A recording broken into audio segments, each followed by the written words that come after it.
دنیا کا ایک عجیب و غریب قبرستان بلکہ زمین پر پرانا سمرقند ایک ایسا قبرستان ہے جس کو محدثین اکرام کے نام سے اس قبرستان کو یاد کیا جاتا ہے، جانا جاتا ہے۔ اس قبرستان میں دفن ہونے کے لیے دو شرائط کا ہونا ضروری ہے۔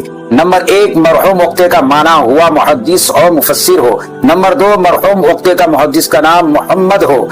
اور یہاں کے نظامیہ یعنی ذمہ داران اس شرائط کے اس قدر پابندی ہیں کہ مشہور و معتبر کتاب درس نظامی میں شامل ہونے والا حنفی کتاب الہدایہ کے بانی مصنف شیخ الاسلام قاضی غلام الدین رحمۃ اللہ علیہ جیسے شخص کا انتقال ہوا تو لوگوں نے چاہا کہ اس قبرستان میں دفن کیا جائے شیخ الحدیث کو، شیخ الاسلام کو، لیکن ان کا نام محمد نہیں تھا، اس لیے روک دیا گیا دفن کرنے سے۔ یاد رہے کہ اس قبرستان میں 400 محدثین اکرام محمد نام کے مدفون ہیں۔ مرحومین کے والد کا نام بھی محمد ہی ہے۔ سبحان اللہ، یہ جانکاری بہت سارے احباب کو نہیں ہے، اس لیے اس جانکاری تمام مسلمانوں تک اس ویڈیو کو شیئر کر دیجیے۔ السلام علیکم۔